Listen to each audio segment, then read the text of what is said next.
and there was a couple of recurring themes that kept coming up, and a lot of it had to do with balance. So we decided to take some questions along the lines of balance when it comes to building and scaling a successful business. And so, Ro, I know you've been fielding a lot of these questions. So what's the top question that you think we can cover today along the topics of time management and balance? So I think kind of all of them mixed together, really. How do you balance 3 businesses and still have time for family and play? Okay, so the question was, how do I personally balance all that out? That was their question. Yep. Okay, yeah. So yeah, so it is not easy, and quite frankly, I don't recommend it for everybody. You have to be built a certain way to be able to deal with it all. And also, if I would have done it again, I probably would have done it a little bit different than I worked my way up to how I did it. So I pretty much launched one business after another business after another business, and 2 of them simultaneously. And if I would have done it again, I would have just progressed and gotten one to a certain level, made sure leadership was there in place, and then focused on the next venture and the next venture. I'm a serial entrepreneur by nature, so it's extremely hard for me to discipline myself to keep things segmented that way. And so I've struggled with time management quite a bit to make sure it all gets done and still make sure that priorities outside of work are also there, such as family, friends, my faith, obligations to the community, things that I'm passionate about to keep it all balanced. And so one of the things that I've found that has helped me is coming up with a really strong system. And that's the key word is if you're going to build one successful business, let alone multiple businesses that are successful, especially in real estate, you have to have strong systems in place. And I hate using that word because it's so overplayed. And most people are like, well, what does a system really mean?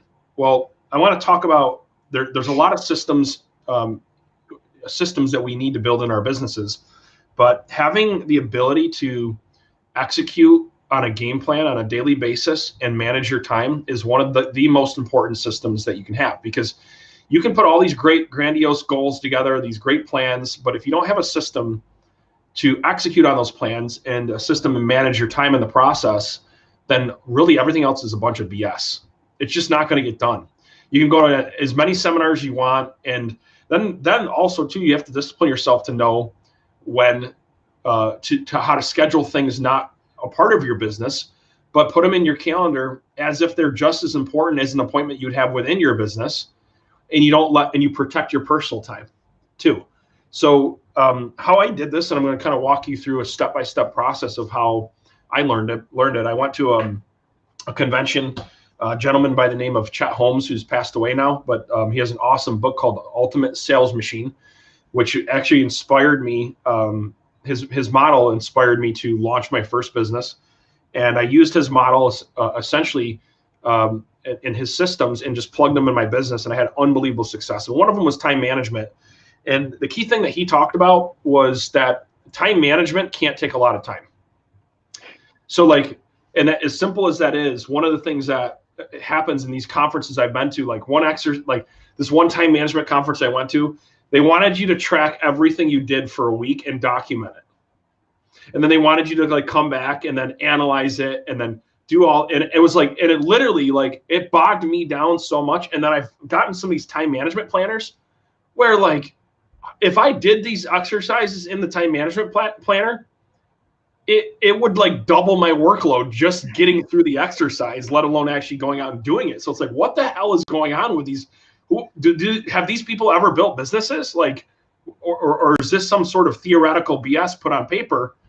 Right. And that's really what it came down to and so what I loved about Chet Holmes' strategy is it was so simple and but extremely, extremely powerful. And so and I've adopted it. So I'm going to share with you 3 or 4 things that I do to kind of try to keep it all balanced out. So the first one is if you've heard of the 80-20 rule, then you know what I'm talking about. If you haven't, go read the book called The One Thing by Gary Keller. There's other great books called the 80-20 rule. I forget the name of the author, but essentially it talks about inputs and outputs and how most of what we do on a daily basis is not going to have a huge impact, but 20% of what we do on a daily basis is going to generate 80% of all of our results. Okay. Essentially, it's called the Pareto Principle. I don't have time to get into the background on it, but there's some really cool studies, and with how economies work and how societies work, that rule plays out in so many different ways. So what I do is I document, and I document all the things that I believe are going to generate 80% of my results, and I prioritize those. So if you're a new agent or an agent that's ramping up, growing a team, your priorities need to be revenue generating activities. Hear me out. It needs to be revenue generating activities. And that always needs to be in your 20. So what that means is 80% of your time, you should be doing what? Revenue generating activities, right? As an example. So if you're not, then something's off balance, right? And you got to readjust. So the key is, and I got an exercise in my sales and marketing playbook that I put together. Ro actually helped design it. She's absolutely awesome. But one of the things that we do is we actually have an exercise where we break down very specifically what are the most important activities in your day. So basically you can see here, this exercise starts off with, all right, what is the one thing that you absolutely can't miss every day? For most agents, it's making contacts, outreaches. But oddly enough, most agents don't fall through on that. And I learned that the hard way. And once I started fixing that, I started getting a lot of great results. And once I got my sales team rallied around that, I started getting great results.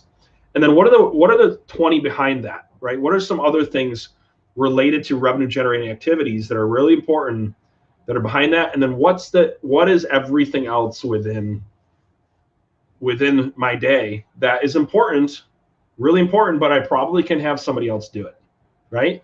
So it's not to say that it's not important, but when it comes to building a business and generating revenue, cash is king, right? If you don't have sales, you can't improve anything else, right? And so that's essentially at each level, as my business has grown, as I've went to 10 employees, to 30 employees, to 50 employees, at one point 120 employees, the priorities change and my list changed, but this system and this process never changes, and it's so simple. And so what I do is I have a time management principle, where I self-impose time limits. Hey Robin, how you doing? Thanks for tuning in. But I self-impose time limits where there's a book out there. I'm trying to remember the name of it. Maybe next segment we'll have to bring it back. But essentially, I treat a 3 months like it's 1 year. Okay, so I don't believe, my belief system does not believe. I don't believe in a calendar year, and I know that sounds wild, but if you read this book, it'll make sense. So what I do is I build my goals around 3 month periods, and what I do is I get my teams and the people around me to hyper focus on that 3 month period. And then what I do is I treat a month, okay, like it's a quarter, and I treat and then I treat a week like it's a month. So most people, they only evaluate their goals maybe once a year. The high performers, some of them evaluate their goals maybe once a quarter, but the best of the best, they evaluate their goals every single week. They look at them every week. And so one of the strategies that I've done, and Ro and I were just talking about this off camera before we went live, is on Sunday night, I have a routine for 2 to 3 hours, and it depends on how much responsibility that you have. The more your business grows, this might take a little bit longer, but what I do is I plan out and I do this activity. And I say, okay, what's my 20 for the week?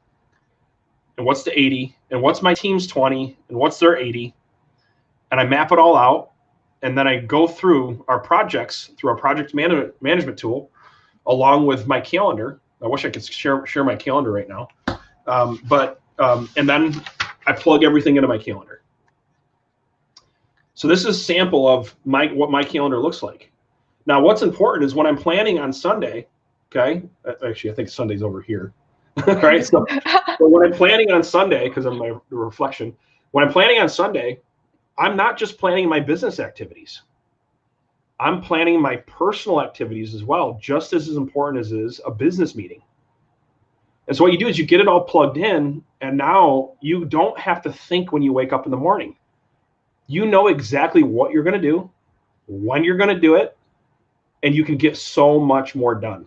And so what ends up happening with this simple strategy, where you, on Sunday night, you evaluate your goals, what's working, not just in business, but personal, financial, health, whatever your goals are, you evaluate all your goals. And then what you do is you just plan on when you look at what you can improve, what the most important things, and you plug it in. And now you don't have to think when you're going to do it, and you just go execute. And this frees your mind to be more creative. It frees your mind to be able to focus. And you don't lose that 15, 20, half hour, sometimes days in between projects, in between important tasks that you know you need to do. Or maybe you had that idea, but it slipped your mind. And then all of a sudden, a month later, it pops back in your head. So yeah, I should have done that. See, that doesn't happen to me, because on Sunday, I keep a log of all the ideas, and I go through on Sunday, and we immediately implement them. And that's how we get more done in 1 week than most people get done in 3 months or 2 weeks or 3 weeks. So very simple process. And then what you do is you have a simple checklist, and you create a checklist of what you're going to do each day. And you have purposeful neglect. And I'll just end this.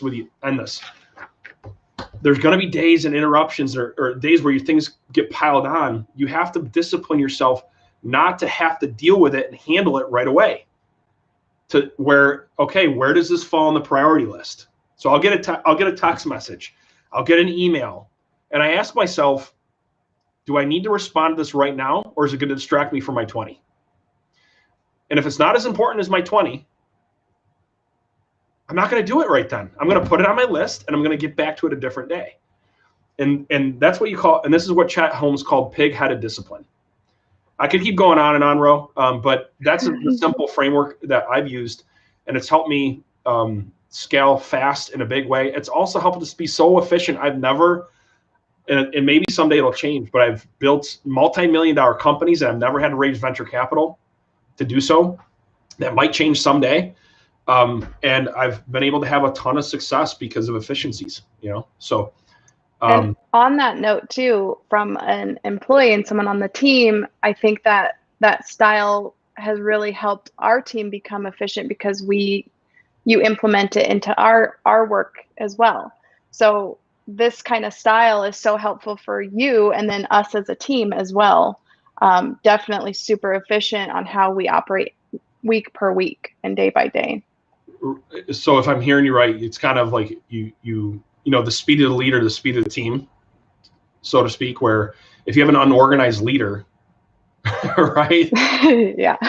You know what? And you've worked with a lot of people. You worked with a lot of different entrepreneurs with different marketing. I mean, and that's the thing. If you're trying to scale your team and you're unorganized and you don't have a detailed plan for the week, what's your team gonna do, right? Maybe you could speak to that, some of your experiences versus working here. Yeah, I mean, yeah, this is the first time I've really come in, and the way that we meet on our priorities and our goals, and set that time aside, and how you lead, us as a team, and as well as our marketing director, it's so efficient. You know what you have to do. It's almost like so much work, but it's like mindless as far as we know what to do all the time. Right.